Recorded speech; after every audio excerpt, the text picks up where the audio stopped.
West, y'all. All right, welcome everybody to another episode of the Empty Out the Clip podcast, the EOTC. My name is Cams, and I'm here in the heart of West Auckland with the brothers in the house, Eddie and Leti. What's up, usos? Some Mos. It's a nice day outside.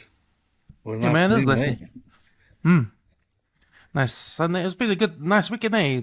It's been shit during the week, I think, eh? It's been raining all week, but yeah, we'll get into what we did during the week, but let's do some shout-outs. Let's go, Eddie.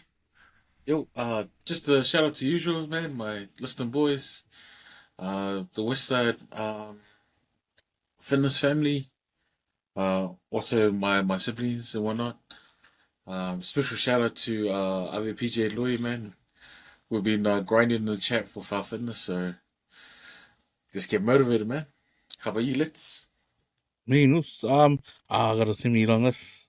Not really that long, but shout outs to my host, Roland Williams, man. The man jumped on The Voice, and he had his jewel off. I think it was last week, but that's pretty epic. Hey, he got through to the next round. Shout outs to that dude and his beautiful wife and his kids. Another one's to my host Lance, who's over in Bali at the moment with his girl Lua. I think he went over for a wedding. Been following that guy's videos, man. The man posted today. He was on the back of a bike. I don't know to anyone who's been on a scooter like in Rarotonga, when you don't have control of where you're going, but you're sitting at the back holding the GoPro. So that's like FML right there, man. But yeah, shout out to that dude. Another one's to my bro Mickey and Gulfstar. Another shout out to the Us Sid and my Uso Noni. And to my Maori bros for the ending of Multi-Language Week, to Pinto and Elliot. And my last shout outs to my also Kempetia. Always missing you, also. Look forward to hearing from you tonight. That wraps up my shout outs. Nice, boys. Just want to make a shout out to all the listeners of the WesWes Network, including listeners to our podcast, Empty Out the Clip. You can find us on our Facebook group page. It's your chance to get in, answer the free questions, and get in, post some comments, post some articles. If you want us to discuss anything on the podcast, we will do. Also, check out our magazine that's out online on our website, www.weswesnets.com. Our magazine is WesWes Sports. You can find an online version there. And if you're around the West Auckland area, you can find them at the supermarkets, Pack and Save Henderson, Woolworths, Cowston, and Teletoon South. A copy of the WesWes Sports mag will be there. It comes out every month, so it's nearly the end of September, so October issue should be dropping soon. I've already got a couple of articles through the email. I have put them up, so get ready for that one. Haven't got a cover page yet, but I've got some ideas. Might do the last minute photo shoot. Get those Filippo in again to help us out. Yeah, man, and also check out our podcast. The 135 Footy Show is rolling every week with NRL. We're in semi-finals, preliminary finals next week. So the boys will be covering that on the podcast 135 Footy Show. It's good insight there and good analysis from the boys and from a fan's perspective, a Polynesian perspective as well. It's always good to get a different view on things for sport. It's not always the ex-athletes on the podcast or the professional journalists giving their views. You know, we won't leave out the fans' point of view. The fans' point of view are most important as well. So there's always the different point of view of the fans, and that's what we're trying to do. So yeah, check out 135 Footy Show. Yeah, and I think I got a guest lined up for back on 135. Back on 135 hasn't dropped the episode since April. It's been a long hiatus. I know I've been slack on that field, but just trying to. I think I got a little bit of an itch again. But yeah, someone just reached out. Someone reached out and wanted to jump on, and I thought about it. You know what? I should start it up again. Get some people from out west to come on and have a chat. So back on 135 is out there still. Soon to drop a new episode, I think, next couple of weeks. So I'm looking forward to that. Yeah, boys, that's me for the shout-outs. How was your week been, Eddie? Same all day. Just ACC, rehab, physiotherapy, all that. Man, trying to get back to the gym properly.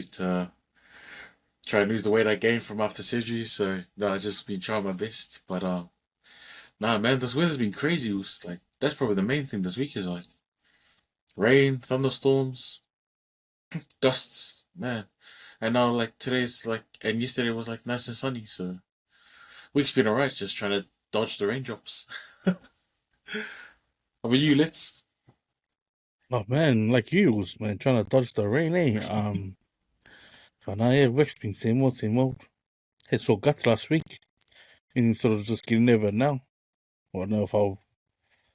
Yeah, I don't know whether it was something I ate or whether the dishwasher's been dirty at work or at home. Yeah, I was feeling it on Friday, man. You know that when your car didn't get dehydrated and you feel a little bit hungover but lethargic. Hey, I was feeling it on Friday, man. Yeah, so whenever you got diarrhea, you're not allowed in the hygiene areas at work. So I still went into work. Just felt like lightheaded, man. Needed a Powerade, man. You know, needed something to like charge the motor and stuff, eh? But fuck, ended up going to work, bro. Just feeling like zombied out. Yeah. And then yesterday wasn't any better. But nah, caught up with the bro Tim. He bought his 9-month-old son, and then for his son had long hair, eh? Like for a baby, he's not even one yet. But yeah, man, we gave Tyler a nice cut. It probably wasn't the tidiest cut, but yeah, once he felt the clippers and he started crying, man, it was like, oh, this is what we gotta deal with, man. So we did what we could at the time. But yeah, his missus was happy. Tim was happy as. But yeah, Tyler looks way different, eh? Cute little Cambodian kid in the chair crying, 9 months, first haircut. And today, bro, I was on my feels, eh? I don't know why.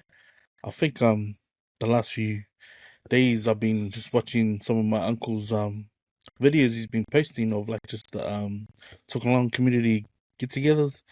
And I mentioned it last week, man. I always try and look out for my parents when they're sitting amongst the old men or the old woman. But yeah, I saw a video of my mum yesterday, man. Got me in my feels today. Didn't like I was at home by myself.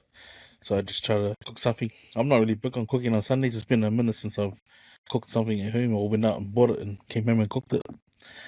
But yeah, you shouldn't be doing that, eh? If you're mate, get out everyone else's cooker as well. So that's why I was like, oh, but nah, yeah. Today's been good. Like now that the sun's come out, yeah, and then they were jamming this early. So nah, appreciate you guys jumping on early. But you, Cams, how's your week been? Seeing you been out and about, mate, the new mall. Yeah, man, I had a busy week, eh? Like through work and stuff. Like our work was involved with the design and construction of the new mall out in the airport. So Manu Bay opened on Thursday. It was a grand opening. So me and my workmates were invited, or the guys that were involved in the job, because not all of us were involved with it. So we had a team from our work that had to go. It was funny because they said we couldn't park in the car park that was reserved for customers and influencers. So the marketing team of the airport, they sent a message out to about 100 or 200 influencers that do TikToks and Instagram and all that. Yeah. To come to the mall and do their social media stuff and get it out there, and so we had to park like far away, man. We had to park by the subway that's down the road and walk the rest of the way. So we did. We walked there and got there about 9. We all had to wait outside because they were going to cut the ribbon at 10, but then have some performances. Like they had Manero High School Kapahaka group there do some performances before they cut the ribbon and let everyone in. So I think in the front of the line it was all the consultants, all the designers, everyone that's involved with the building, and then you had the customers waiting in line behind all of us as well. So yeah, man, they did the speeches, they thanked everybody. The Kapahaka group did their performances, like 4 songs and haka. Then they cut the ribbon, then we were allowed in. So it was good, man. It's good because, man, we started this job 6 years ago. It was on a piece of paper. And construction started 2 years ago.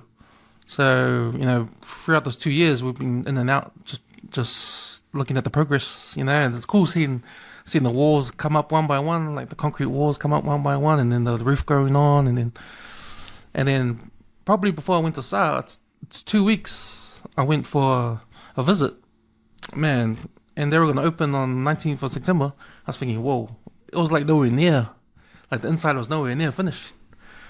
So they were going to go like hundies the last month, like everyone was going to work till midnight, pay overtime. The contractors want to get more people in.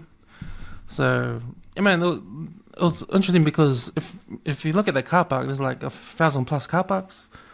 During construction, it's already full of all the workers. It's a massive job, and so, man, it's amazing how fast they did it all in a month because they were like way behind. But yeah, it's pretty cool. It's pretty cool also that we had that opening.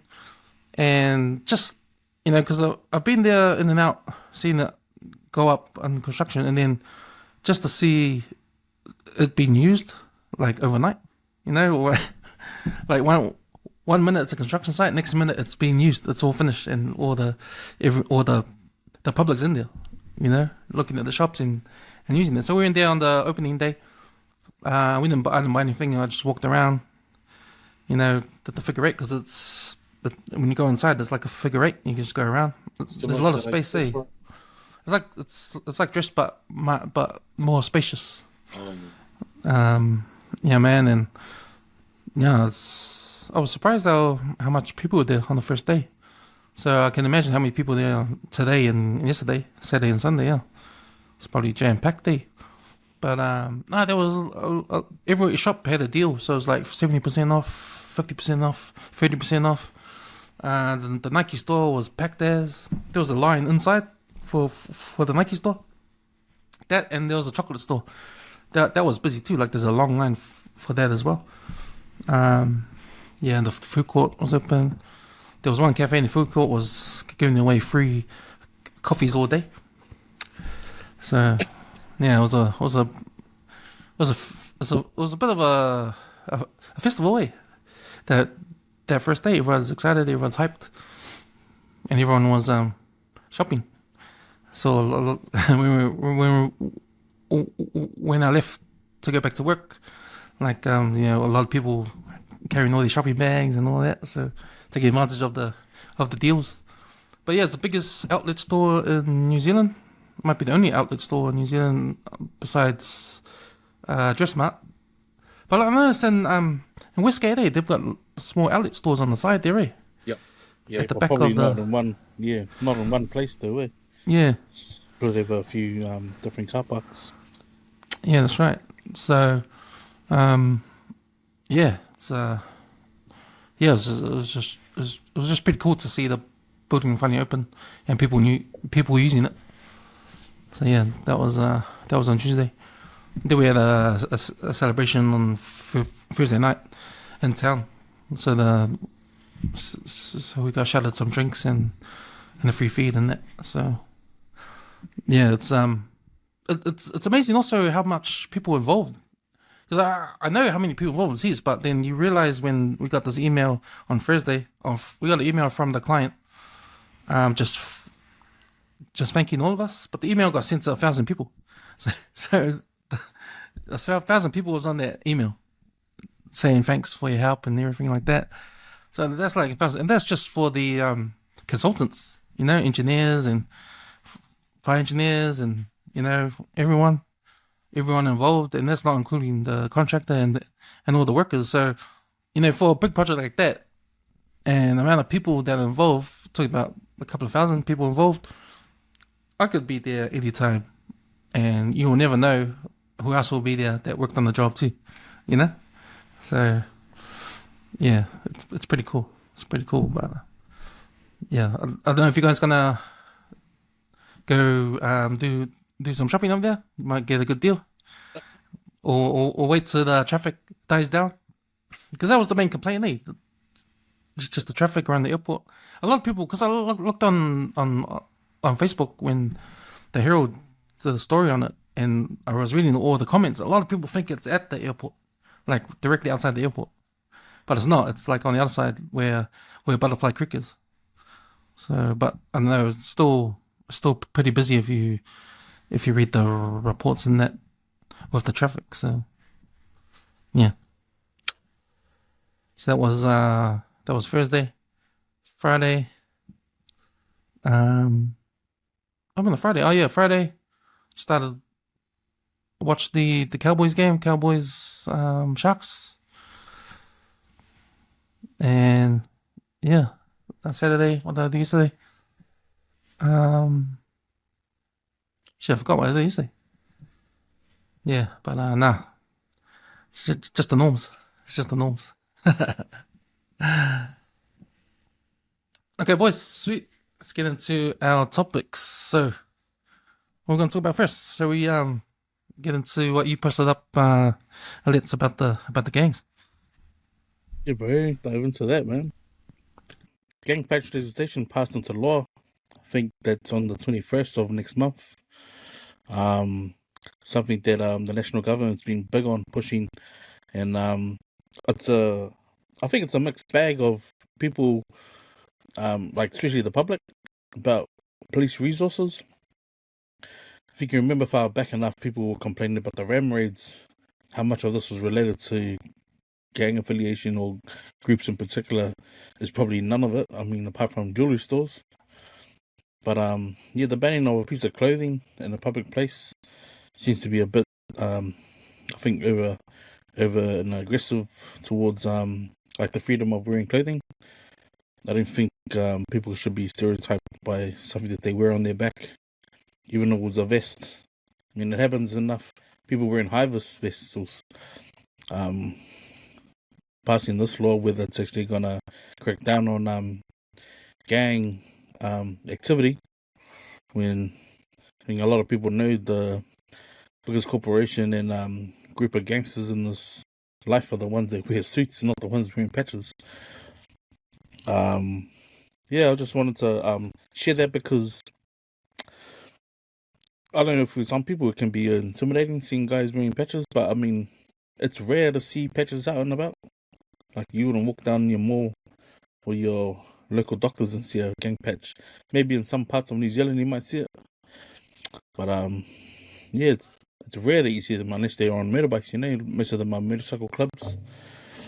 But yeah, what are your fellas' point of views of this new gang legislation? It's you probably heard me spit on about it on other episodes about it's a waste of money. Yeah, I don't think it's gonna crack down on any crime at all, because I don't think you can say that we have enough police to man the situation, and it seems like it's a waste of taxpayer money, eh? But that's my 5 cents. Yeah, I agree with you, Let's, because like I feel like it's a misdirection, of like the actual problem. And what do you define as gang affiliation? Like, for a lot of Polynesians, for when it comes to funerals, we wear T-shirts with our loved one on a T-shirt with emblems that are similar to patches. You know what I mean? We got reeves and flowers and whatnot. So how do you define what gang imagery is?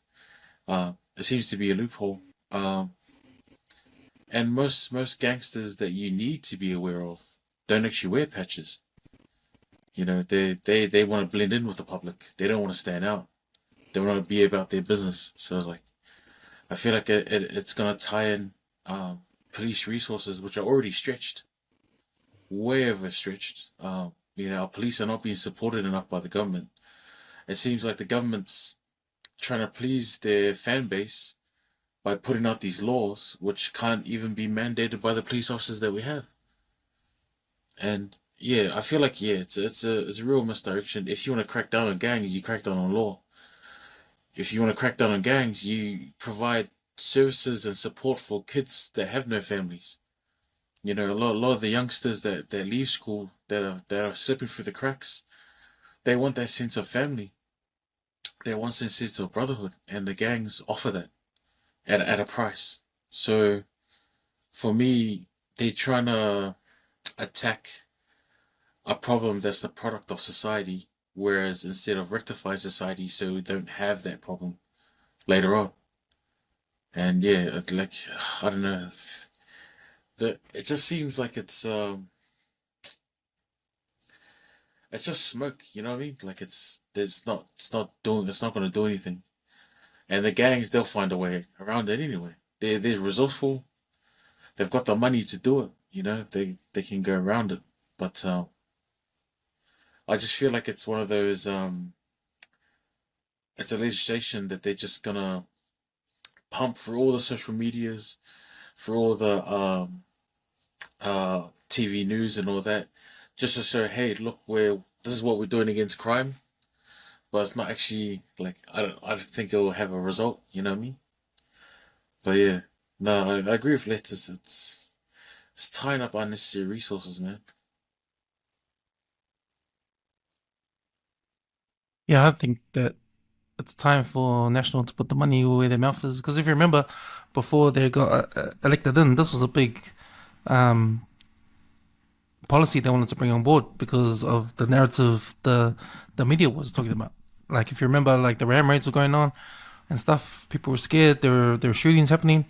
The media was just all in with the gangs and the shootings, and and people were scared. So if you look at it politically,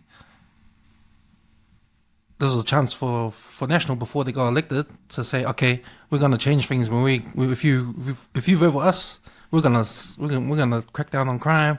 We're gonna get more cops in. At the moment, we're looking at the landscape of New Zealand, and the media is the ones that have been fueling it. Like, they've been making everybody scared. So now everybody's going, okay, we need to vote for National, because obviously Labour isn't doing anything about the crime. National says they're going to do something about the crime. I'm hearing stories on radio about the gangs, news about the gangs. National saying they're going to crack down on gangs. Let's vote for National. That's what all the Balangis have been saying. That's what everyone's been saying. And now they're in. Now they're in. They can't backtrack on what they say. They got to please their voters, so they've got to crack down on the gangs, because that was their narrative to get in. So now they're going to do it. Now, the reality is that cops have been leaving this country to go to Queensland, because there was a big campaign in Queensland to get more cops in from New Zealand, because they were being already trained. I think there was a lot of perks. They're going to set you up for home, that your pay is going to be like over 100k or whatever it was, or it was more than your pay and what you get in New Zealand. And they're going to give you a car, they're going to give you a house. They're going to look after your family. So 100 and something cops signed up for that. 100 and something New Zealand cops signed up for that the Queensland campaign. Now, a lot of it was free housing. You're talking about free housing, and you're looking at a less tax bracket, like a lower tax bracket, and then looking at something like after tax, when a week, at least 2,200 a week. That's $2,200 a week. And then that's not even paying for your house, man. Like, does that not sound like a dream? It's like easy money. It's almost easy money if you compare it to the bullshit you got to put up with. Might be a bigger landscape that you're patrolling and the areas that you get assigned to, but compared to this petty, like, trying to chase patches and stuff, it's like, why bother, But that's the thing, what they've actually done is put more load of work onto the cops that still get the same pay. Like, Exactly. if you're gonna, oh, okay, so you're gonna give me more work with the same pay, and Queensland's offered me a house, I'll see you later.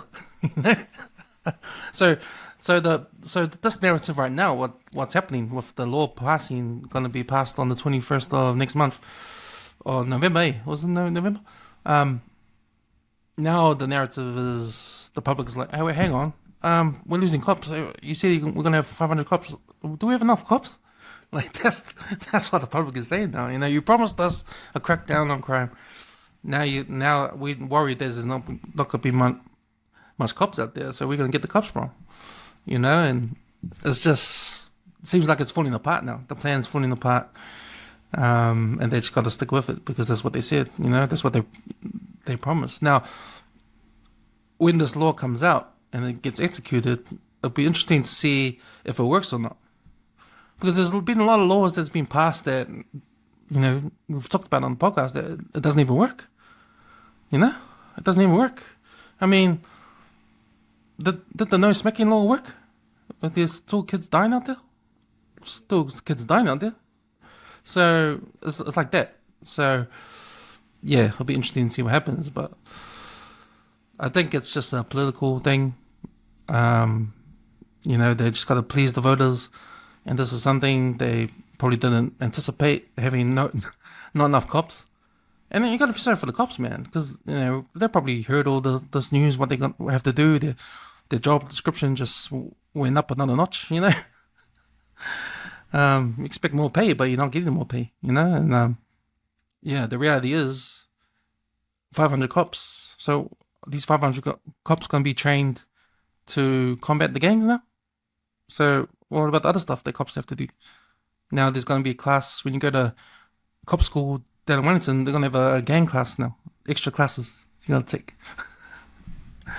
Yeah, so And it's scary to think that, okay, say for example, they remove the light, like say the clubs start removing the light around wearing stuff like patches and it becomes something just, say, black on black, and it just looks plain clothes, yet there's like 100 of them. And they're not on bikes, they're in cars, and they just blend in with the public. Doesn't that seem more scarier than seeing the patches out? Like, for those who wouldn't know, you sort of feel a certain way if you realize where you were standing. That reminds me of the X gang on that freaking Kung Fu Hustle, man. You saw a couple of guys wearing suits, and when you looked up, fuck, there was like more than 1,000 suits. It's like you react a certain way, you know. But I mean, I think South Auckland will have it the hardest. Like, to be fair, but then you'd know that at least in South Auckland, there's, you know, people in certain communities who can sit down with the clubs and say, hey, look, this is what's happening. They've probably already done it, man. But it just, you feel sorry for the cops who live in those smaller communities, like in Flaxmere and that, where they know that they don't have the manpower to sort of mandate all of that stuff, man. And that's the scary part, you know. Because a lot of those are predominantly Maori, and when they say like less than a third of people who are in crime, but look at the Mago Mob and the Black Power, that's predominantly Maori, man. So those clubs ain't gonna take too lightly to it, man. It's almost like, you know, over a piece of clothing, bro. That's pretty stupid. It is stupid to mandate a law like that. There's no like laws to prevent it from happening. You know what I mean? They're targeting the post. You know, when it's too late for these guys. Yeah. Why not target when they're still young? You know, a lot of these members come from like social and economic inequality. Like, man, why don't you help the average New Zealander from paycheck to paycheck? Like, give them a little bit extra to get food on the table, to stop these kids from leaving their houses and running amok with their groups and then eventually joining, you know. Like, feel like we're just cracking down on gangs, but you know, if you look at the gang numbers, like in the last 20 years, how rapid and how fast have they recruited since inflation's on the rise, since 2008 when we went through that recession and a lot of the building industry went down. Like, there's links between all these issues and gangs. So take away, like, instead of like trying to put out this massive fire with a cup of water, why don't we take away the petrol that started the fire in the first place? It's even bigger than that. Like, the clubs that have been here as long as they've been here, like the Black Power, Mungo Mob, King Cobras, the Headhunters, they've been established for a long time, more than 50 years. It's these new ones, and the majority of those ones, like the Rebels and the Comancheros, they've been ones established by guys who have been 501. And yet the government never tried to crack down on the Australian government for sending them here. You know, that's where all these the flamboyant and trying to look the part came about, you know. And these are from those offshore gangs that have made their way to these shores. I know that people who probably don't even know is that there's been that war in Mangere with the Rebels and the King Cobras, and you know, that's probably not even making the news. But I mean, they can never take over Mangere, man. That's being Snake City forever. But how these laws are gonna, I don't know, almost like put more weight in the community, you know? Because people don't want to look over their shoulders, man. People just want to live. People just want to live, man. And I think the fact that our people are predominantly in South Auckland and angry and that, like all these laws, you just hope that it doesn't push any of that war, that turf war, and spill over into innocent communities because these police are already under the pump, man. They can't be everywhere 24/7. Almost want to go throw it at them and tell them where Chris Luxon lives, man. Just someone so send the email and wrong address into like 1,000 people, and then that's where he lives. Yeah, we watched that little clip from One Network News on their story, and they interviewed Christopher Luxon, and he seemed pissed off, at the questions. Shit. Shit. Yo, is that the day of the elections, Yeah. Yeah, man, no, it's, I think it's been a long time coming, because we know about this law thing through the elections. We know national standpoint above it, and we know what's been going on. But I can imagine, like, if people didn't even watch the news, they wouldn't know what was going on. There'll be no new policy around gangs and stuff. But yeah, I just think it's just it's a political thing, and you're always gonna get that. You're gonna spin something that's on the news to suit your political gain. I think that's what it is. But yeah, but I think when it comes to gangs here in New Zealand, there's levels to it there. There's always that criminal element, but it's not everybody, and there's that's the one that gives it a bad name. I mean, when you talk about the selling and distribution of meth, what meth does to families, ruins families, and it's a bad thing. No one agrees to that. But it's just part of organized crime and all that kind of stuff. So, yeah, it's just something that it's specific. It's specific. So you can't really put everyone in the same category. Just because it's in the ballpark, you can't just put everybody under that. But yeah, it's a complicated thing, and the public don't understand. And this policy is all around the ballpark, not around knowing that there's levels to it. There's bad and there's some good, and it's good to filter out the bad, but how you gonna do that? Also, it's, to me, like, I don't know, I hate to go on about it, but to me, it's like the freedom of expression. If you're a war vet, right, and you go to the Raza, you wear your badges in there, you wear your checker. If you got a blazer and it's got an RSA Return War Veteran Service badge, right? What's the difference between that and a patch? It's like like a patch to club members is their number ones. It's like if you got honored with one, of course you wear it with pride, right? But then what's that difference between other people who have like similar looking, or if it was a leather jacket? What's the difference? It's sort of like it's like it's taking the piss out of something that's probably not relevant, and like you said, man, they're like putting water on the wrong places, It should be like, and they start more in the schools, man, like just better choices and stuff, But it makes me want to do another KV run and just make it as gang looking as possible, just like the 50s new one. So let's do it, mate. Let's do it. That's just break the law, guy. Stupid, That's just stupid, man. Want to break the law, guy? Speaking of breaking the law, Puff Daddy, he broke the law, and now he's in jail. The sick can't. But is he actually behind bars? That's the. I think they arrested him, but yeah, they're gonna put him on probation, but they surrender. He's gonna surrender his passport, I think. Didn't they deny him bail, so he has to stay in jail until the trial?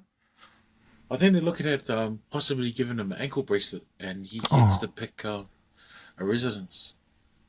But yeah, man, I had a little read through, like, man, like most of this from witnesses saying like about these parties, and like the quote was they called them freak offs, and like so when a party was finished, like Didi Puff Daddy will come in and like he'll bring in girls, and that's when the after party started. And a lot of them were not, they haven't been found out yet, but a lot of them looked underage, and that's where human trafficking, racketeering, and all that. But man, 50 Cent, man, he's popping off. He's telling everyone, "I told you," basically. But it's funny how many celebrities that were linked to Puff Daddy, P-Diddy, Diddy, whatever, have gone silent, eh? Like Kat said, man, 2024 gonna expose all them motherfuckers. But you know what? I have a question, dude. What happened to him that made him the way he is? Because bro, it can't. You can't be telling me that those, because he's renowned for the what happened parties, eh? So if these freak offs, like you said, Eddie, are real freakish, like, because I saw a list, because they said that the FBI was gonna release a list of all these celebs that have been to Puff Daddy's parties or have been at his home celebrating the way he does, and the list is pretty sick, man. Like, apart from a couple, like I'll read like say 7 people off that list that are known. So there's Eve, Aaron Hall, Jay-Z, Beyonce, Rick Ross, Steve J, Dr. Dre, Usher, Meek Mill, Drake, LeBron James, The Game, Justin Bieber, Lil Rod, Cuba Gooding Jr., Stevie J, Usher, Young Miami. Like, isn't that enough to make you associated by what? Associated by Valianism, isn't it? Like, fuck. Because that'd be seen as in the court. You could have done something, but you didn't.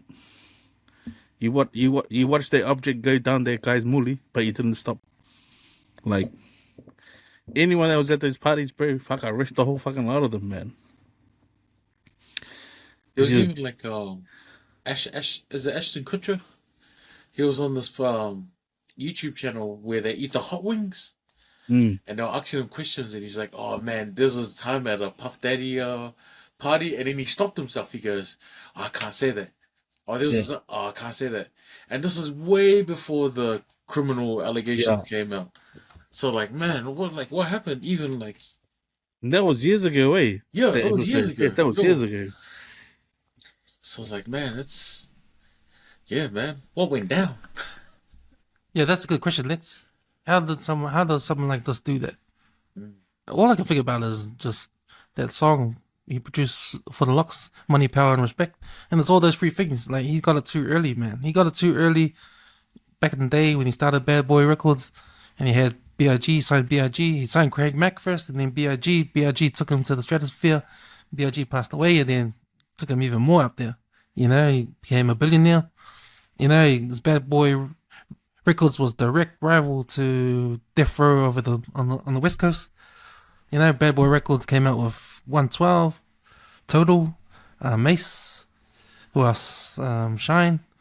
All these artists, man, that went big, huge, and it was a good time for R&B and hip hop in the East for Bad Boy in the 90s. And you can see all the shiny suits and the money he was making, the videos he was in. He was always in the videos. He was kind of annoying, because he was always in the videos. He was a mean producer, but he sucked at rapping. He had to put up with him being in the videos and having his voice always in the background. But his music was good, man. His music was good. His artists were really good, But he had to deal with it. And I think all that stuff started from there, man. Like, he got too powerful, too young, too quick, too much money.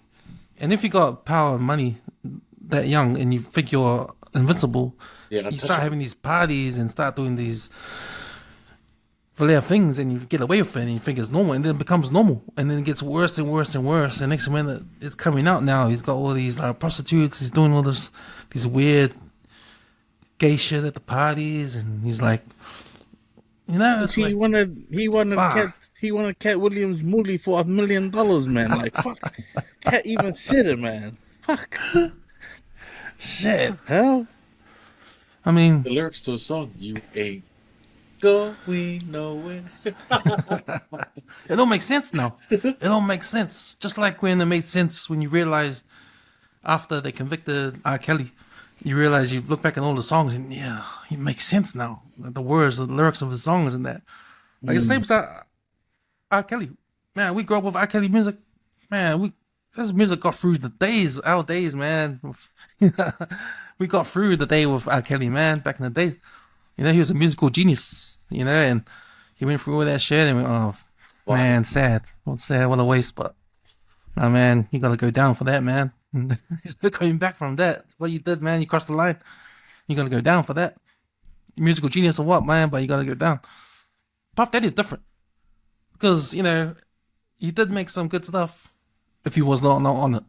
He just got annoying, but, you know, it just became normal, but, yeah, man. But, you know, another thing is the word freak-offs. You gotta be, like, fucking up dumb in the... Oh, you gotta be, like, sick in the head to invent a name like that. Like, to do what you're doing and decide for yourself, you know what, I'll give this a name. Shall we give this a name, what I'm doing? Yeah. I'm having these kids come having sex with guys at parties, and I'm taping it, putting it on video. I'm taping it, and I'm gonna save it for a rainy day, or save the videos to blackmail. It was kind of like a Jeffrey Epstein kind of style, eh? So he's probably got all these videos of all these celebrities going with kids in the parties, man.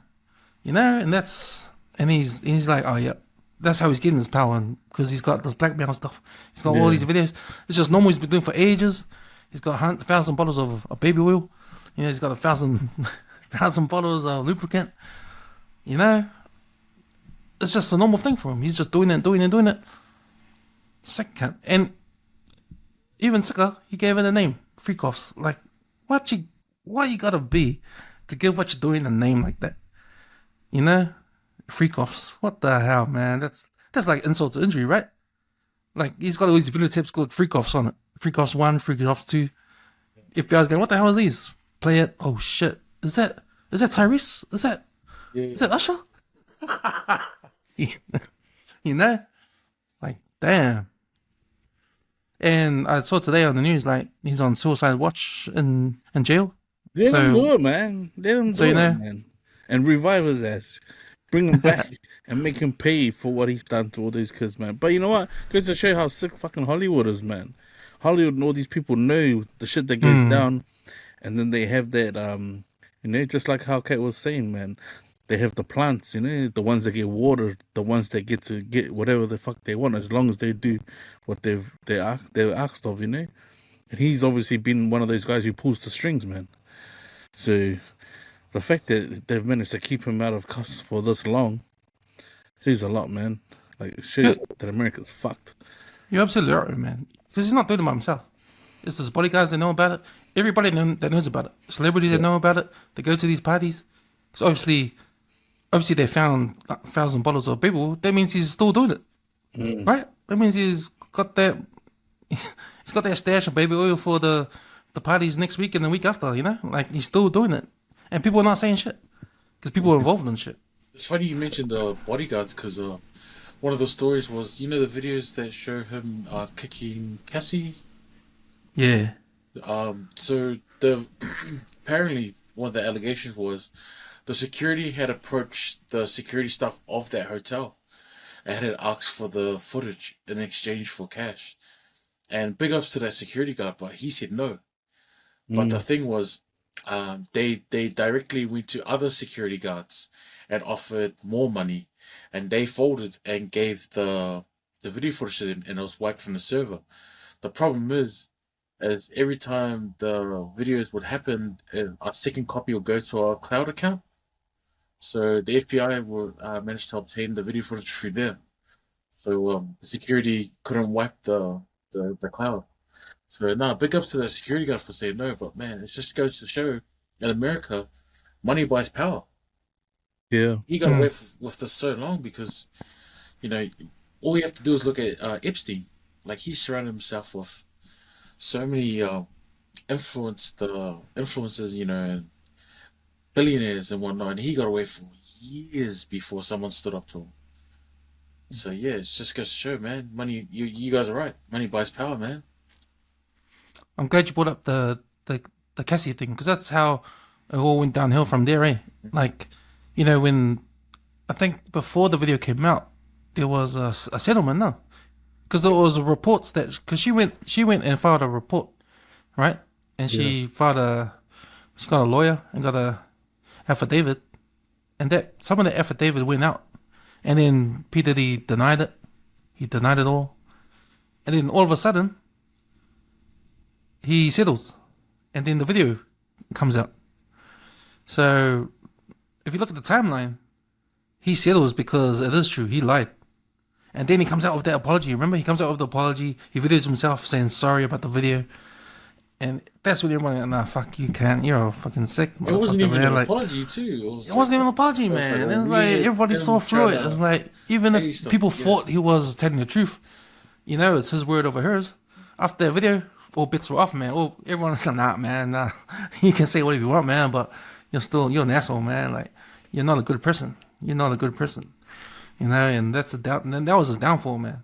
So, you know, he deserves what he's gonna get after that video came out and his bullshit apology, you know, and all of that stuff. So, yeah, but the interesting thing is now it's more like a Jeffrey Epstein thing where there's other people involved. That's why it's being quiet there, because all these other celebrities are involved. They want to say shit because they don't want to get in trouble. Now it's all gonna come out. No, man. This guy's been sick ever since the Kim Porter stuff too, man. Like when his baby mama died and that security guard who left because he saw what was happening in their relationship, and he's the one who started to go public. He started selling all the stories to E! News, and they're going on to the Breakfast Club and telling people, bro, Puff Daddy's fucking not all them, man. Like, this guy would literally say one thing and contradict himself by trying to tell me to do other things, and enough was enough. And I think one of the biggest stories that came out of it was the Ja Rule story, where his cousin knocks on the door and asks for Ja Rule to come out, and the security lets him in, and then he comes out of the room with a solo on, and it's just those two in the room. And it's like, what the fuck? Like, yeah, that guy needs a bullet in his fools, man. I don't know.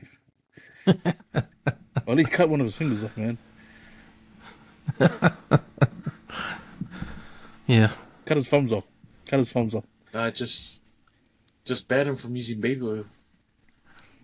There's all the memes coming out with the baby oil. Oh, man. The baby oil stuff's crack up. I had something else I was going to say, but I've forgotten. What were you talking about before? Alex? You said something? The last thing you said? About Kim Porter. Oh, yeah, Kim Porter. She died mysterious circumstances. See, the official thing is that she died of pneumonia. Fuck, it's got enough.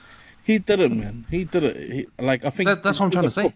Yeah, like his security guard who came out and said, like, because they all got interviewed, right? But like, there would have been one federal agent who would have believed, like, look, she was like, obviously reaching out for help, but no one wanted to help her. The security guard wanted to help her, so he would go on the record and say, look, yeah, this is what happened. That shit comes out, and Hollywood's quick to sort of document it and then not document it and then put it away when it's convenient for them. But it's just, yeah, like, even if you look at it now, like, where's that story gone? It's disappeared.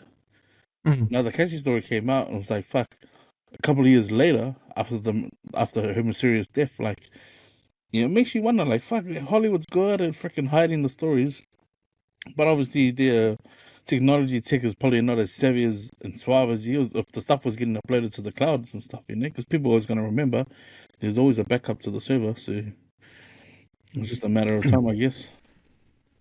Yeah, it's a matter of time before there's evidence they killed Tupac and Biggie. Well, even that was like when King D came out and said, hey, there was a bounty set out by this guy.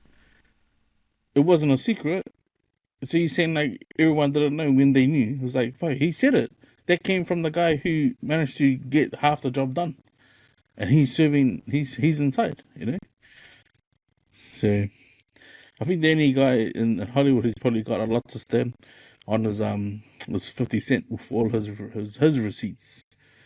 And bro, that guy's freaking snarky as fuck, man. Like, he's obviously got recording stashed somewhere at the tip of his finger. He can go, do you want to hear it? Nah, Jakes. But fucking really, he's got him. Like, he's obviously got him. That's why Puff never goes at him. Puff never hesitated on him because he's like, fuck, bro, just say, nah. And, he always pulls. It's like he's got the bullet sitting there, but he ain't going to pull the trigger because he's like, this guy's going to fall on his own sword, man. Yeah. So, good riddance to that guy. He hasn't come out with any music anyway recently, so no. We'll stay in the States because news came out earlier this week that Tito Jackson passed away, age 70, heart attack. It's sad when I heard, but yeah, man. We were talking before about memories of him, and for me anyway, like when I think about Tito Jackson, I think about that program that came on TV, the Jackson's American Dream. And you see him as a kid and see him playing the guitar. You see his dad, Joe Jackson, give him a hiding because he was messing with his guitar, his strings, got it out of tune. He said, if you want to play, play. And he made him be the guitar player in the band. And, but ever since that, like, even with jokes, stand-up people say, even with what we used to talk about when we were kids, talking about Jackson 5 film, Tito's always been the butt of the joke, eh? He's always been that guy, like, there's Jackson 5 and there's Tito. Like, no one wants to be Tito. Yeah. He's always the guy getting the shit from everybody. Even though he's one of the number one R&B groups in the 70s, coming through in the 80s, and he's the guy playing the guitar in the background. Because he's always in the background, eh? And that's why he's not really singing, he's playing the guitar, but people give him shit about that. Yeah. But I think that's my memories of who Tito was, but is that because of what's his name? Is that because Chris Tucker said it? Yeah. When he says it on Rush Hour, I'm not gonna and you'd see it to Jackie Chan. Yeah. Yeah. But a lot of people make jokes about it. Yeah. I think Eddie Murphy did too.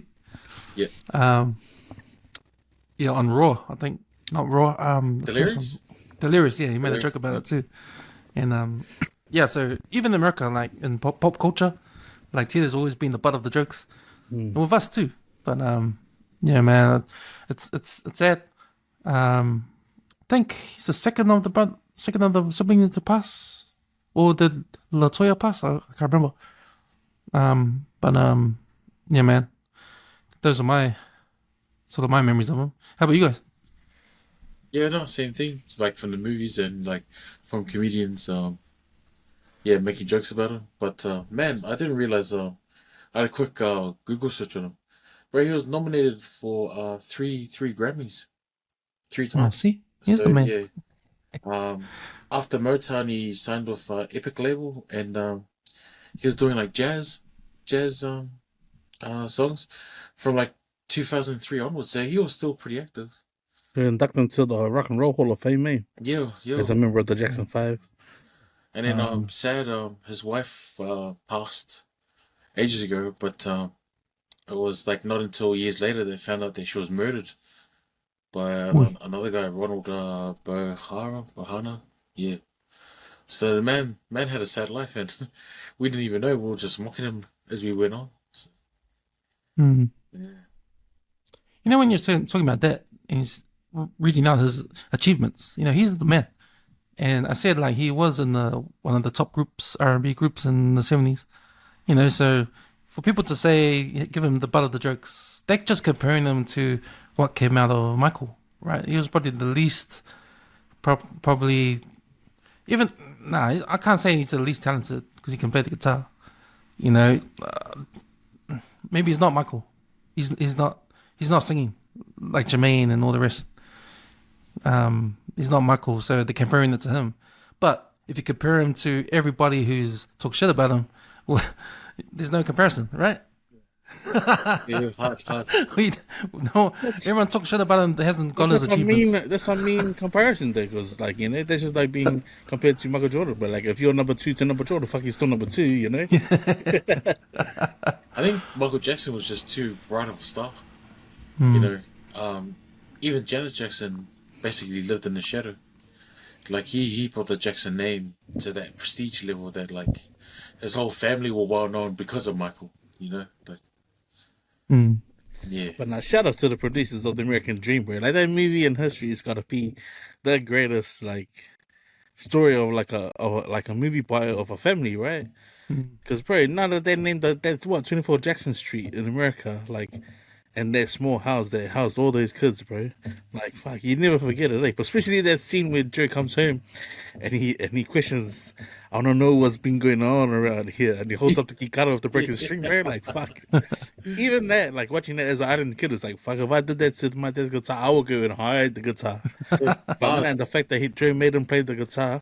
And like, you know, and don't mess up, like fuck, don't fuck up or you're gonna get another hiding, eh? And then he played just to get his brothers up and sing. It was iconic, man, you know? You never forget that moment, man. But it's just funny what comes out of that incident with Joe gets him up in the middle of the night, you know? Especially when Kevin's like, what are you doing, Joe? It's the middle of the night. Hey, Lelo. So I'm like, man, this guy's gotta go file everything inside the van and bring him all the equipment and make the band.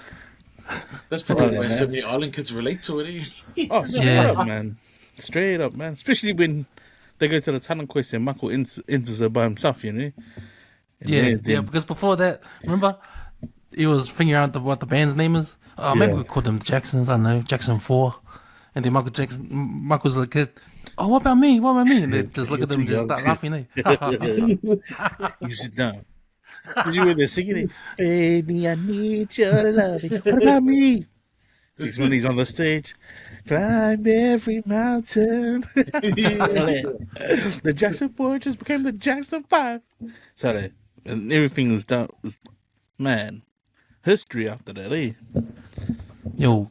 Carlo Fire, Tito Jackson. Yeah, RIP. Rest in peace. I wasn't the one making fun of you. I never laughed at those jokes. Yeah, what we got next? Get some sport, eh? Sport, man. So, man. You're managing Eagles first of all. Bro, I was hyped, man. I was hyped. The top 8. That's a good one. That's a good one. Yeah. I was disappointed with the Bledislow. I was disappointed with the Manu Samoa game. So I was looking forward to the Seagulls and Roosters game. I was up for that. And to lose how we lost, I think we scored 16 and they scored 40 in the end. But to lose 2 players in the first 2 minutes, not even 2 minutes, in the first minute, like the first hit up, Kola, he got smashed. He got sent off for HIA. He couldn't come back. And then Jake Travojevic, he got hit in the head too. The next hit up straight away, and he had to go for HIA, but he did come back. But I thought, could that have disrupted our game for the rest of the game? But I don't think so, because that was too early, and we did get Jake back. But I don't know. I think our defense lacked, especially on the left side, because Ruben Garrick, he had a shocker, man. For me, when I saw him play, he had a shocker. His defense was, he wasn't in the wrong places. You know, he's threw that obvious forward pass, and he's just an off game, man. He missed that kick. Usually he's pretty solid. He's usually pretty solid there, but I think the Roosters took advantage of his side, and they ran through him a couple of times. You know, and he missed some tackles, but 28 missed tackles in the first half. You know, you're not going to win a game missing 28 tackles in the first half. You're not going to win any game. So, yeah, they took us to school. We tried our best, but we couldn't overcome. And Roosters were too good. But give it up to them, because when they lost the first round, to give them the second chance, you know, I think it was good momentum for them, because they're going to face the Storm next week. And they say, well, if you get beaten by a team in the playoffs, you expect that team to go forward and win. If they don't, then, you know, it'll make your loss a little bit better. A little bit better, but I don't know. I hope the Roosters do well against the Storm next week. Even though they haven't got Sam Walker, they did get Victor Radley back, because he came off injury. Joey Manu, his last year. Yeah. So, Joey Manu, man, every time you got Joey Manu on your team, man, you got a chance, man. He's the man, eh? Fuck, he's the man. Yeah, bro. Light on his feet, he's just bro, Yeah, his motor is like is a hybrid of like high intake, bro, high octane, bro. Like that guy can go for days, eh? yeah. So it'll be sad to see him go. He's going to Japan to play rugby union. He did a thing I saw on the social media. He did a quote on, I think, one of the media did a quote. What he said, "Oh, yeah, I don't think I'll go to Super Rugby because it's not that exciting." You're right, man. But he was saying like he would love it to have an opportunity to play for the All Blacks, Yeah. but he doesn't think he could do it playing in Japan. But we'll see. Yeah, man, it's just a disappointing game for the Seagulls. They did well. They did well to beat the Bulldogs last week to make it to the preliminary final. But yeah, onwards and upwards next year. I think we're gonna get Jazz Tivanga next year. I think he's gonna come, so we might lose someone. I don't know who. But yeah, man, it was a disappointing game on Saturday. He's made the top eights. That's the main thing. He made it to the finals round, bro. Like, I think the week for the Manchester Eagles would have been a good one, eh? Just unfortunate with just the first two tackles of the game, man. Like, that's probably like freakish, eh? Considering you lost two of your informed players from last week's game. Like, no one would have predicted that, and I suppose that was probably where I said earlier to you, when the Roosters scored their first and their second try, it just looked like because the guy's out of place. So obviously no one's filling that left edge like the way your starting three would, and that's probably, and then I suppose trying to come back with at that pace in a semi is like, it's like pushing a car uphill. So it would have been tough for the boys to try and recuperate. I mean, he had some solid defense tackles. Moore played bloody well with a couple of his freakish hits.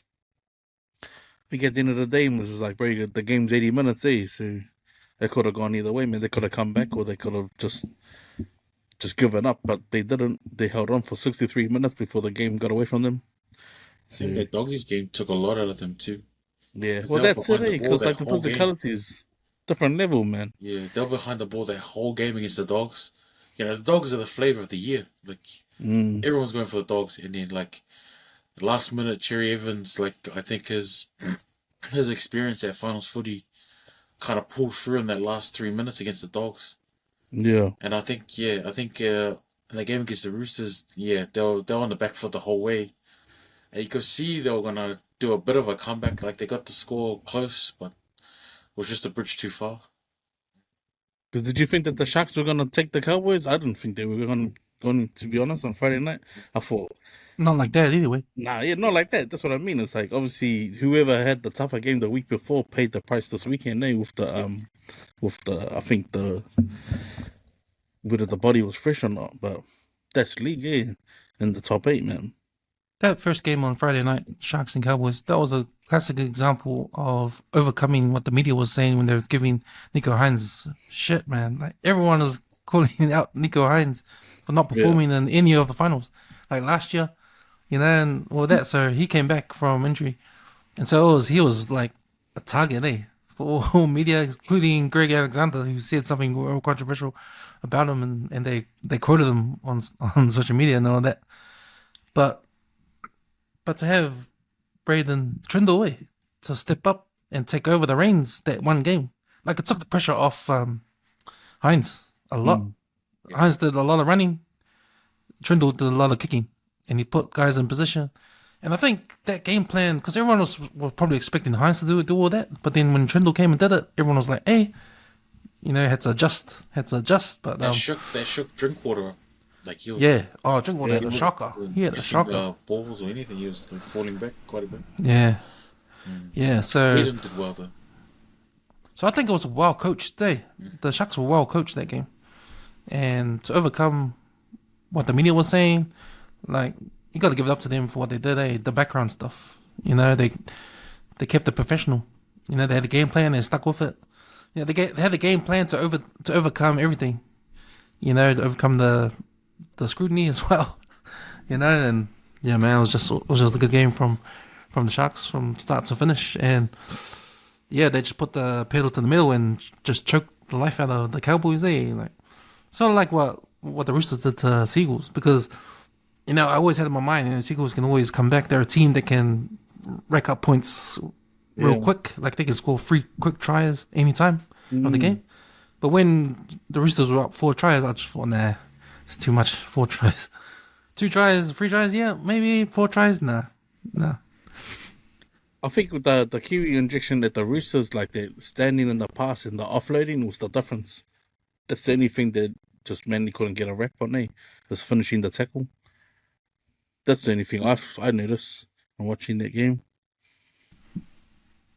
Yeah, so it'll be good semi-final next week. I think it's Penrith and Sharks. That'll be a good game, eh? Sharks coming up. Both teams, Sharks and Roosters, coming off good wins. Yep. So well prepared for who they're going to face up to. Well, are they facing? Oh no, Roosters are facing Roosters and Storm. Roosters. I reckon it's gonna be. I'm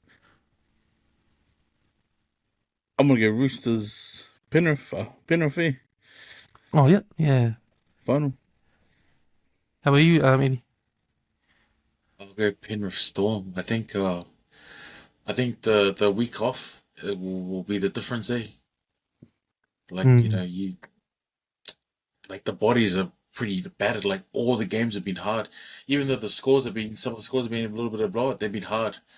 Like Manly went down, but did you see the hits Manly were pulling off, especially in their second half? They'll be feeling it, And like they're coming up against a fresh Panther squad, a fresh Storm squad. Like those guys would have been like chilling on their week off, and they'll probably start doing some, teamwork before the game. But they'll be fresh as, man. Yeah. Yeah, it's gonna be intriguing though, because the way the Sharks won, that momentum, they're gonna go up against a tough team. Penrith looking for a 4-peat. But I think with using that halves combination, that's different now. Because if you remember, Hines and Trindle haven't played with each other in a long time. Because Trindle got in trouble with he got pulled over by a cop, remember? He got in trouble. And he was like suspended. And Hines been injured. So they hardly played together the whole season, but now they've come together and they've just manhandled the Cowboys in the finals game, So I think it's something new, something that Ivan Cleary has to have a look at and instruct his guys to counter, because I think it's going to be a new thing that the Penrith, if they've played the Sharks before, probably haven't played the Sharks, this version of the Sharks. Yeah. So it's all new. Whereas I think with Storm, I think that's going to be a good game too, because like I said, man, any team with Joey Manu in it, all bets are off. Eh? What do you think of the Bledislow? Bro, I actually turned the channel in halftime, eh? Yo. Because All Blacks were running away with it. And I turned the channel to watch the USA Manu Samoa game. That was frustrating as man. Like, there was a lot of mistakes. Like, man, a lot of stoppages. Wow, that's stupid mistakes, eh? Like, both teams, like, drop balls in there. Like, hey. But, nah, this is like, but it was a close game. I think USA was up early 10-0.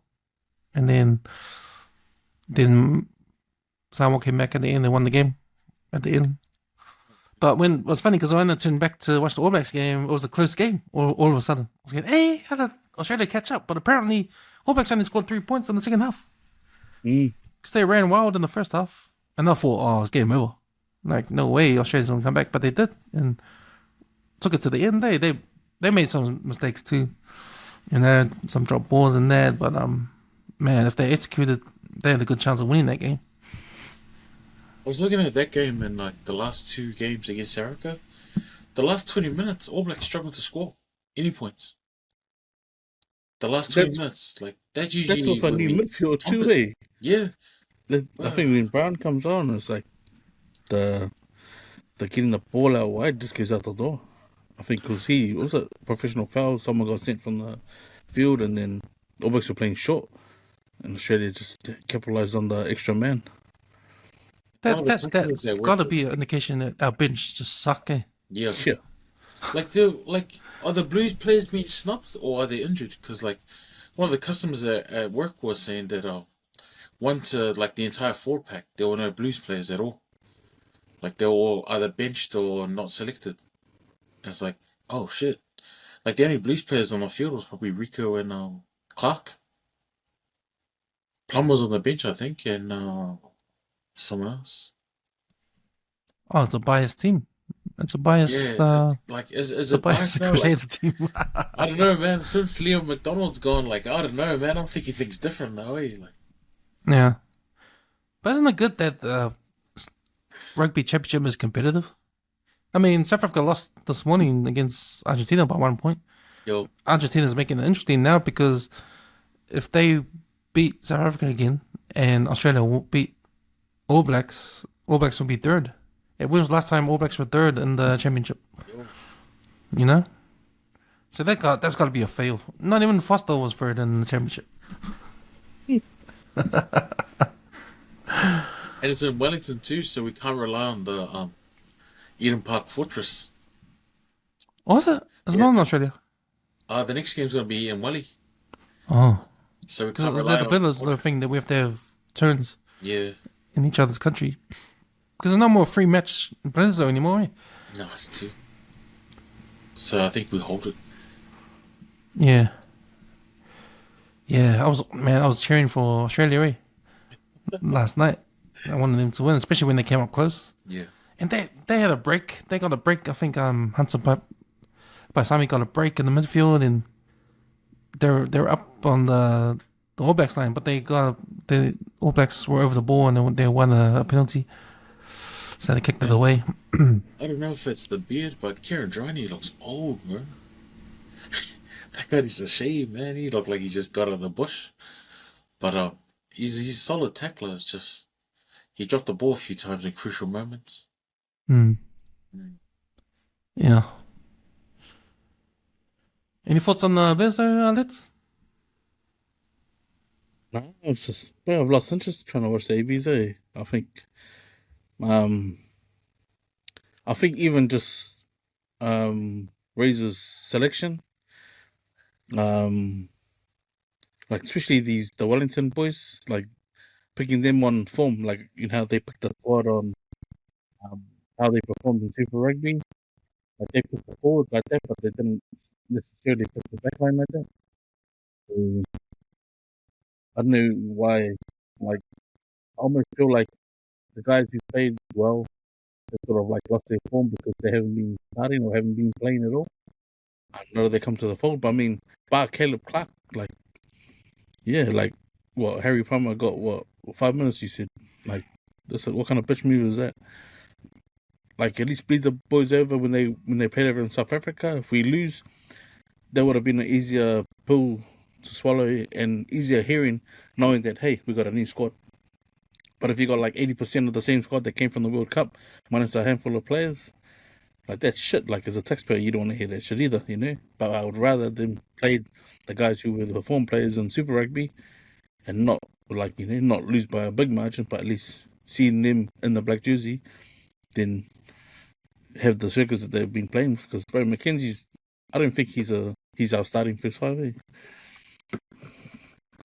But yeah, it's made me lose interest in watching the ABs. Not that I liked watching them in the first place, but just for the empty out the clip review and stuff. Yeah. So yeah, it's not over. Eh? It's I think it's going to come down to next week's games. Who's going to win the Bledislow Cup?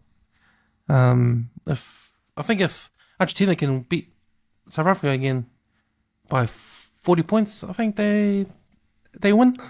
I think that's the points differential there.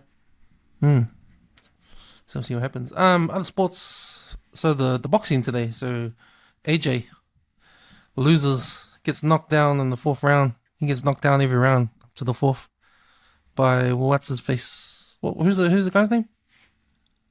Daniel Du Bois, Yeah. RBF world heavyweight champ. So is it all gone? Game over for AJ? He should retire now. Well, hey, this is it, eh? Obviously, after he lost to Usyk twice, what buzzes me out is that he's still ranked in the top 5 of like most heavyweight divisions. But I think that's a money draw card, if you think about it. So if Usyk was stripped of his IBF, WBA, WBA titles, the number one contenders would have inherited those titles. And this would have been... Like, this is the first I've heard of this Daniel guy. But if you can remember, what's his name? Deontay Wilder wanted to have a go for a WBO title against Fia Poko, and he lost. He lost on points, and then decided, okay, I actually want to still hang around for this division. And then he fought the Chinese guy, that Zhang, and then he got his ass knocked out. So if you look at it in hindsight, Joshua should have taken the Wilder fight and then let the divisions put their belts up. It's not that he's lost to a guy that I like, not follow boxing. I don't know who this Daniel guy is, but ideally, in our minds, we should be thinking, fuck, Joe should go and ask for that belt because Joe will win that fight. You know what I mean? Because if you look at, okay, like, who's this Daniel guy? Do you know him? I don't know him. So if a nobody's come up through the division and then won their fight and beaten AJ Joshua, like, bro, what does that say about boxing? It's like, these guys really have picked and choose. And I think he would have picked that fight up thinking it was a walk in the park just for him to have a world title, you know what I mean? So it makes it interesting for the world division, though. Because I still believe Andy Ruiz is probably the number one contender for the championship, for the world title that Usyk holds. I don't rate anyone else apart from Joe at the moment. Whether Joe can get a break or whether he can't put up enough money to secure like a WBO defense or a title, you know. So shame on Anthony. Good job, man. It's just been exposed. He's got a glass jaw.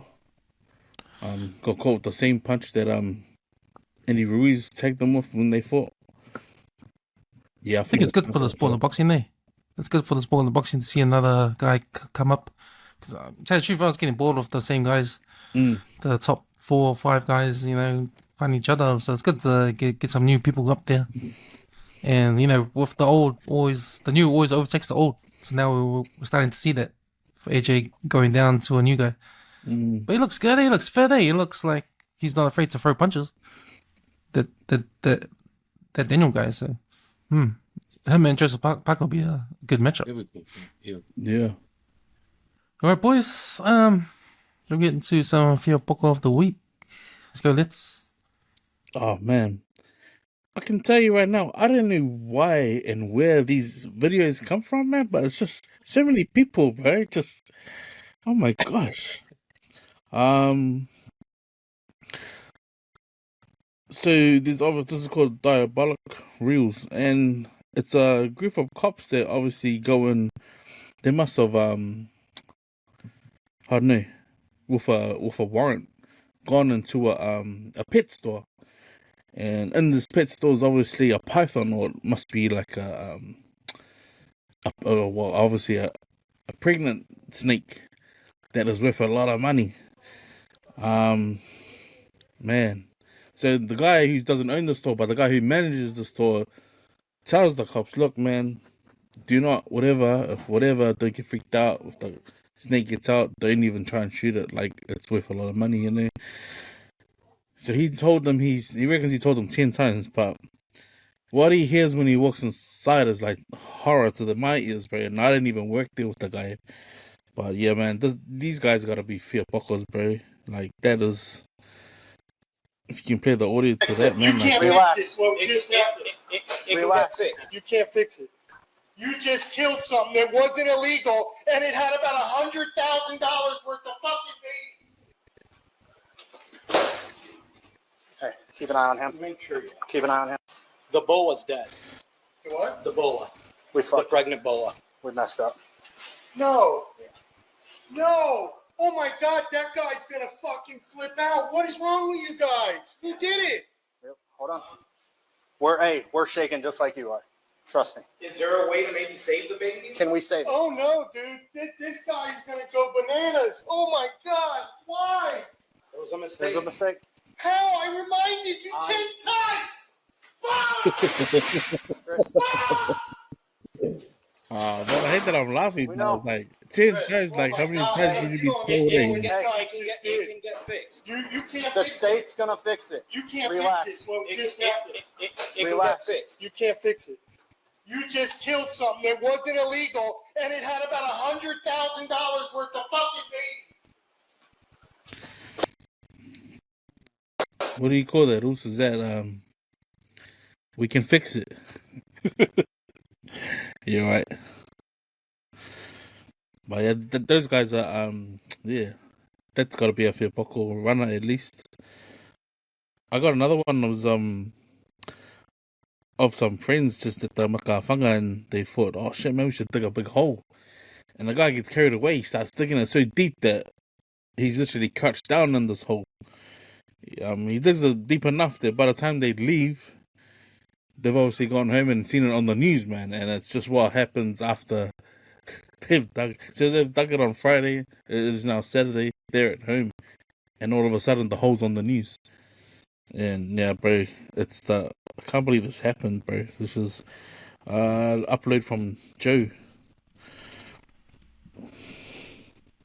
Thanks, Bernard. And finally, for now, mysterious hole on a beach has caused a stir in North Dublin. A local astronomy enthusiast is hoping the crater in Portmarnock could be the aftermath of a cosmic event.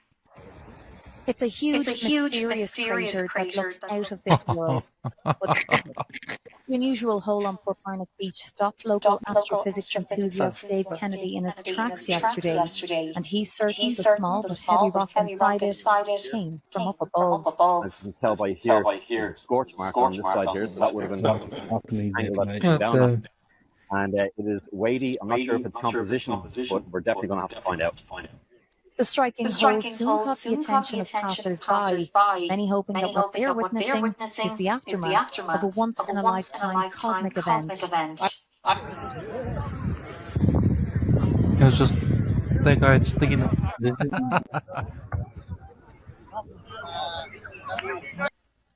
I don't know whether that guy lied on the CV or whether the guy who dug the hole said, sorry, we'll just leave it there and see. So they, oh, nah, come, we gotta go home, man. Oh, man.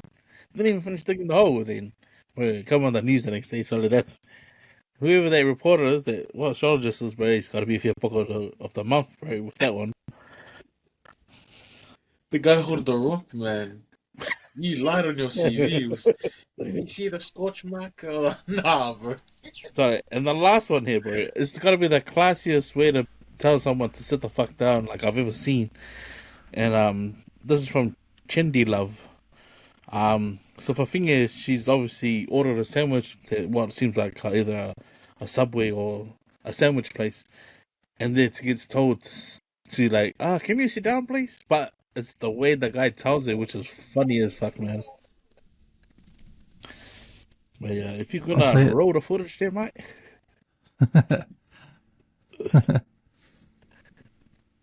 So if you could, kindly sit your ass down, and I will call you when your drink is ready. Okay. Excuse me, I didn't ask for whipped cream. Oh, you didn't ask for whipped cream? Did you say that at the register? Yeah. Okay, so that means that this isn't your fucking drink. So if you could, sit your ass down, and I will call you when your drink is ready. Okay. Get the camera out ready, to like burn the dude. She gonna burn the stick. That's why you just order and sit down. Like when it comes to food places, man, do not give them shit, man. Yo. Because now that guy's gonna fiango inside your drink and then go, have a nice day, man. He's probably got those kind of customers all day, man. That's why he got fed up. Yo. Oh, man, probably, yeah. But yeah, those are the three that I submitted this week. You guys choose, man. I think my vote will be for the rock expert that went to the hole. You lied on your CV, you uppercut yourself, man. Damn. Oh, that's the way man. Came in once in a lifetime, surely. Yeah. The way he was confident there. Yeah. Sitting next to the hole holding the rock, nah, bro. Yep, that's mine. Okay, boys, I got a fight for you guys. So who gets dropped in this fight? Okay, so this is during the day, and it's two white guys, one with hair and one with no hair. skinhead and a guy over here. They got no shirts. Who wins? That's all I'm gonna say. The new. White guy with baldy, white guy with hair. No, I'm gonna give it to the guy with the no shirt and the hair, man. He's going down? Yeah, he's gonna win. He's gonna win. Okay. I'm gonna go for the baldy guy because I feel like his head being shaved, it might be aerodynamic. Good point, man. Never thought of that one. Okay. Go, Christian! Come on, Christian! Let's go! Who's going down? Let's go, Christian! Oh. Oh.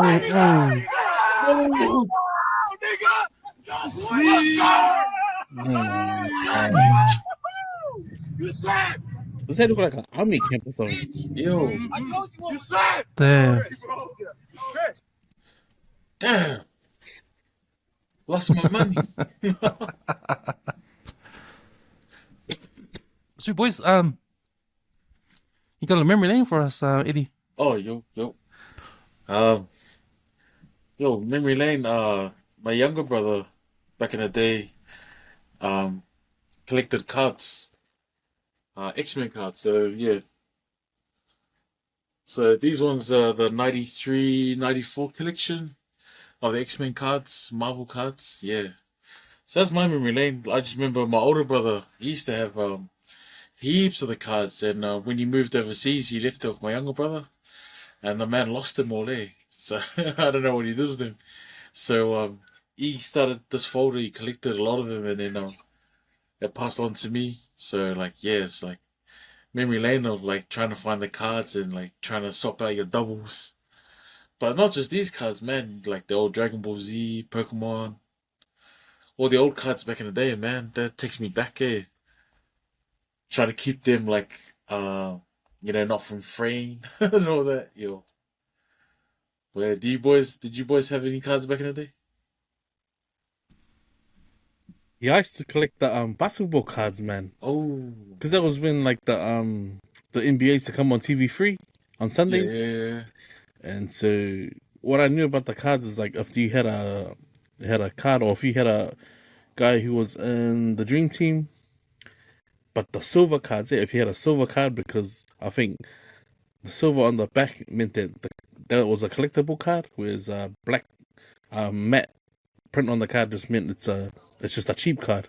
Yeah. But unless you had like a low end number, like say it was 1 to less than 50, if you had the 1 to 50 and it had the I think it's the matte print on it, that's a collectible. But anything with the silver writing on the back of the card was usually a genuinely expensive card. But you used to be able to collect them in the bubble gum when you get to the dairy, and they were like, I think they were like 75 cents.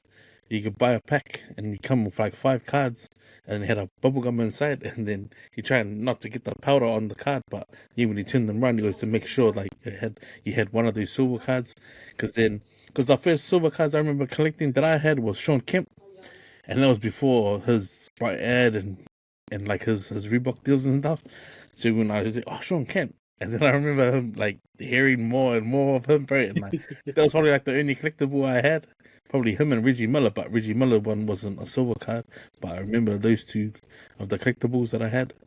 But yeah, man, their cards are cool, eh? Like it was before anything you can pull up on Google. You pretty much had it on the back of the card, eh?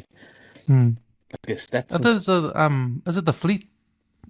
It's Fleet's brand, eh? The brand of the cards. There's different ones, eh? Yeah, there's different cards, yeah. There's I different think ones. there were like maybe 2 or 3 different types of bulls you could buy from the dairy. I think one was a red pack, one was a white pack, and maybe the black. But if you pulled them open, I never even still got to play it, but just send them over, see how many silvers you had. Because then I was like, bro, that's worth something. It's like a collectible. People want to trade with you, you know?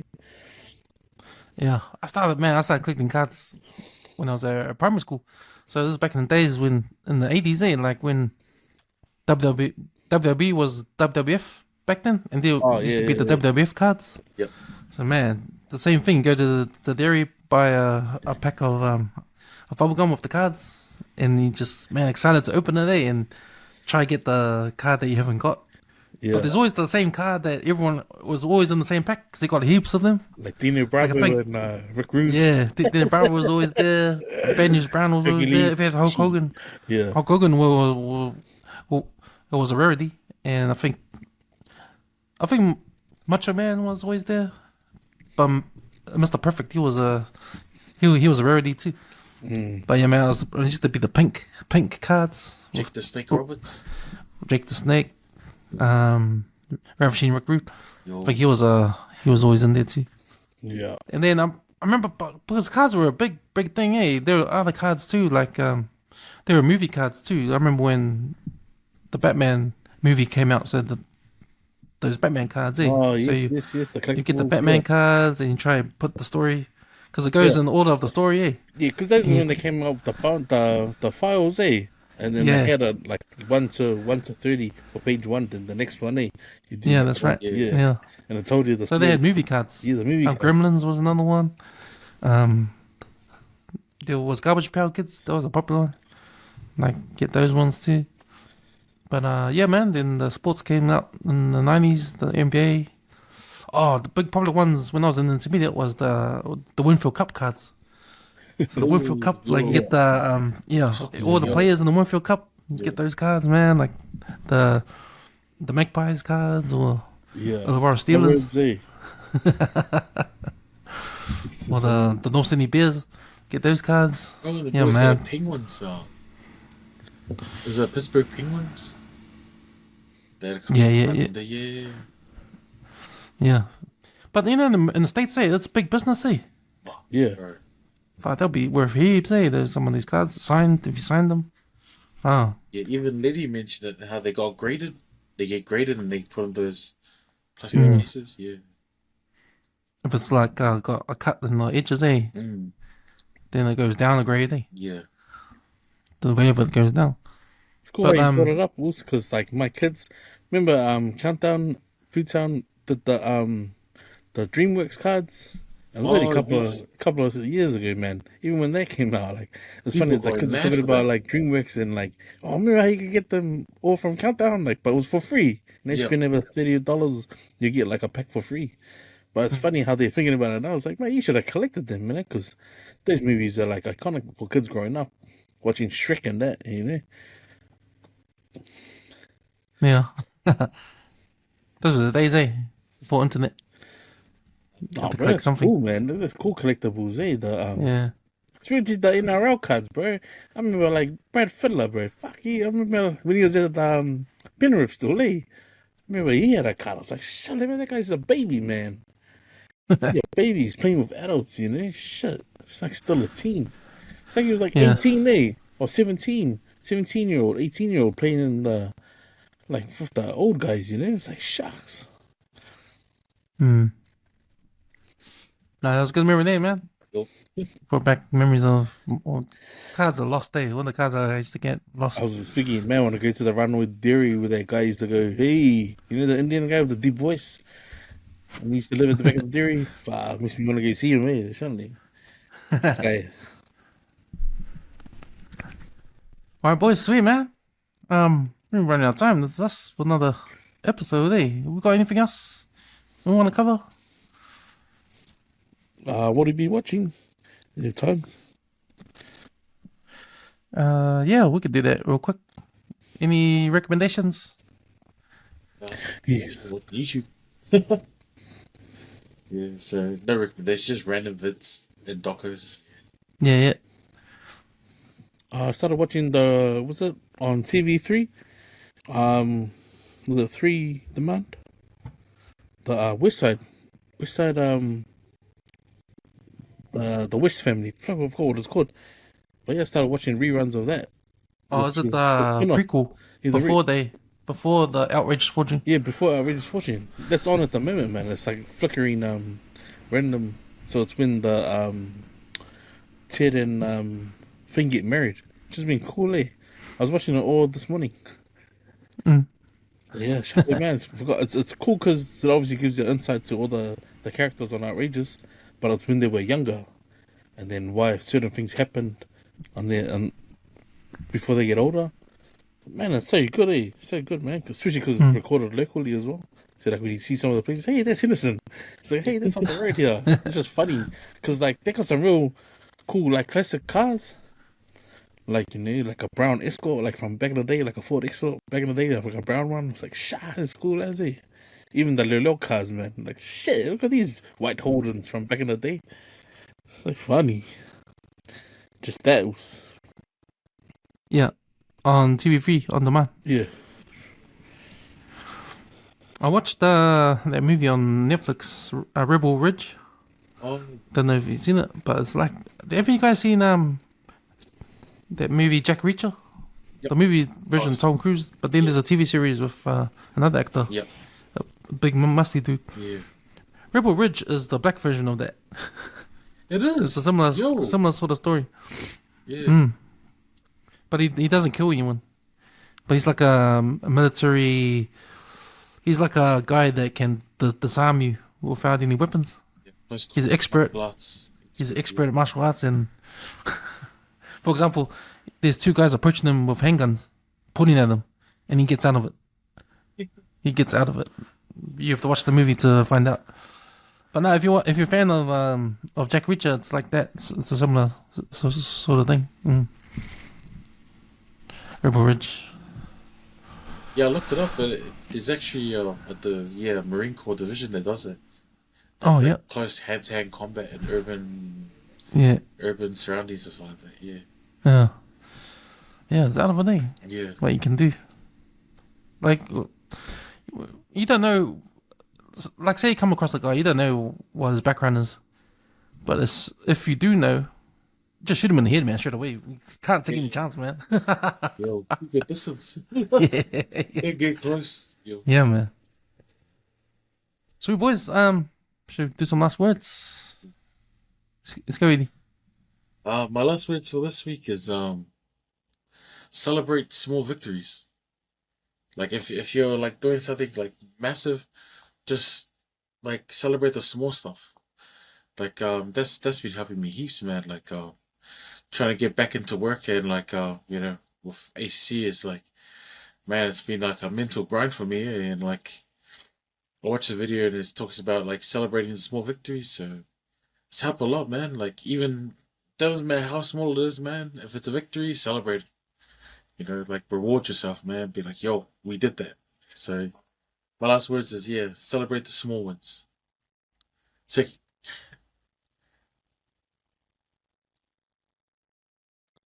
I looked up the quote, man, because today I was feeling in my feels, and I honestly felt like I had to reach out to someone to call. I ended up ringing my bro. He didn't pop over though, but I got something of his I got to return. But yeah, I just was thinking about it, and then I come across a quote that I just picked up. But I'll just read it out. It says, love yourself enough to create an environment in your life that is conceived to the nourishment of your personal growth. Allow yourself to let go of people, thoughts, and situations that poison your well-being. Cultivate and vibrate surrounding and commit yourself to making choices that will help release the greatest expressions of your unique beauty and purpose. That's from Brianna West. Yeah, man, I think like you said, Eddie, celebrate the small ones in life, eh? I think one thing that we all take for granted and that's waking up every morning and just breathing like fresh air. If you find yourself sitting in the door all day, open the window, man, let some fresh air in the house, you know. I think something as small as that is a small one, and obviously all the small ones you have in your life add to the bigger wins that we have, and that's just winning in life and waking up every day to and saying that, you know what it is, get late and all of it. Yeah, nice boys. Nice boys. You know, like, man, thanks Eddie for that. And that's because, man, that just made me think, hey, what my last word's gonna be. And just to jump on the back of what you guys were saying, especially you, Eddie, about celebrating your wins. I mean, this is the opposite of what we're used to being growing up here in New Zealand, eh? Like celebrating wins. Like, you know, every time that comes to mind, that kind of advice, I always think about how we grew up and the word humble and all that kind of stuff, and how it's opposite to that, eh? But it's not really opposite to that. When you think about it, it's like a mental well-being thing. Yep. It's like, because if you don't celebrate, then then what are you doing? I mean, what does it all mean? Yeah, very hard. You know, what does it all mean? It has to mean something. And you got to bring meaning to it by acknowledging it.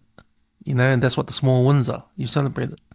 You know, otherwise you're going to do the same shit every day and you never get satisfied. Next minute, you know, you're going to be retired and you got nothing. But that's it. You become blind to the blessings that you have in your life, and that's not looking at. And that's powerful, man. But it's a constant thing that we always have to remind ourselves. And you hear it, people say it on podcasts, people always say it, and it's like, to me, it's like, man, that's not obvious. Like, we should just be like Americans, man. Just be like straight up, like, you know. Like, we watch enough American TV. We know what they're like, and we don't understand when we hear they don't understand what the tall poppy syndrome is. You know, they don't understand about what hustle is like. Like, man, the last podcast I had on Back on 5 with Adelina, she went to America to have some meetings with the UFC to bring back here, and she was saying that the Americans appreciate all that hustle stuff because no matter how far you go in America, they always respect the hustle, no matter what you're doing, you know? Yeah, man. And it's a thing we don't do here in New Zealand much. When people hustling, we put them down. We say, just stick to your job, man. Like, what are you going to do? You know? Yeah, we do that kind of thing, eh? Yeah. Like, yeah, I think there's a reason why we remind ourselves to do that and remind other people. It's because we're not used to it. And we have to be used to it, you know? So, good stuff, boys. Good stuff. Okay, that's me. That's us for another episode. Empty out the clip. We'll be back next week. We're going to drop this episode. We recorded early, so we're going to bring this out early. So it's all good. 135 Footy Show will be out next week. Talk about the 2 games that came on the weekend and preview of the next 2 games. The magazine will come out the following week for October. 1st of October. First of the month, the magazine will come out. So get ready for that. And we'll see you guys next week. Fast and forward. Let's get the fuck out of here. I keep it.